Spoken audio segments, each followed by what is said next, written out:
تحياتي لكل الأصدقاء والأحبة في حديث الأربعاء. Dans cette vidéo de son émission Hadith al-Arbi'a, le discours du mercredi, Ahmed El-Sheikh propose une analyse critique de la situation politique et économique en Égypte, en se concentrant particulièrement sur les politiques du président Abdel Fattah al-Sisi. Voici les points saillants de son intervention. Critique du programme de réforme économique, l'auteur soutient que ces mesures, imposées par le FMI et appliquées de force par le régime, ont mené à une détérioration sévère des conditions de vie, touchant non seulement les classes pauvres, mais aussi la classe moyenne, pilier de la société. Perspective historique. El-Sheikh établit un parallèle avec l'époque de Anwar el-Sadat et les émeutes du pain de janvier 1977, soulignant que la tentative de réduire les subventions avait déjà provoqué une colère populaire massive à l'époque. Il compare également la gestion de Hosni Moubarak, qui a été plus prudent face aux exigences du FMI, à l'approche radicale de Sisi. Nature du pouvoir en Égypte, l'auteur remet en question le concept de nouvelle république promu par le régime.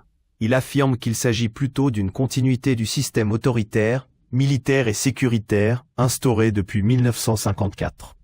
Il critique fermement l'expansion de l'influence économique de l'armée dans tous les secteurs. Rôle du FMI, il dénonce la relation entre le gouvernement égyptien et le FMI, qu'il qualifie de source de misère pour le peuple, arguant que le système économique mondial privilégie les mécanismes de marché au détriment de l'éthique et de la protection sociale des citoyens.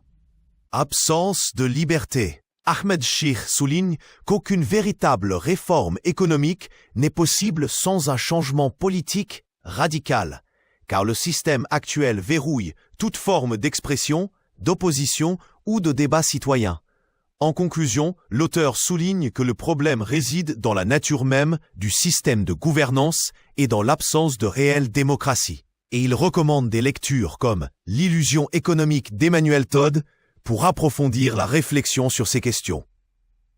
D'après l'intervenant, l'armée égyptienne a largement outrepassé ses missions traditionnelles de défense nationale pour s'immiscer dans tous les aspects de la vie économique et sociale du pays. Selon le discours, voici les points clés concernant son rôle actuel. Domination économique généralisée. L'armée est décrite comme étant présente dans de multiples secteurs, allant de l'exploitation de fermes piscicoles, de boulangeries et de stations-service, à la gestion de grands projets d'infrastructures. Immixtion dans le secteur éducatif. Le conférencier dénonce la création par l'armée d'universités destinées à former des civils, médecins, ingénieurs, pharmaciens, ce qu'il juge absurde. Exigence de formation militaire. Il est mentionné que l'administration impose désormais aux fonctionnaires de tous les secteurs de suivre une formation militaire pour obtenir un poste, ce que l'auteur qualifie de folie. Contrôle politique. L'intervenant soutient que ce rôle économique fait partie intégrante d'un système de gouvernance autoritaire et sécuritaire, établi depuis 1954, où l'institution militaire impose une logique d'ordre et d'obéissance à l'ensemble de la société.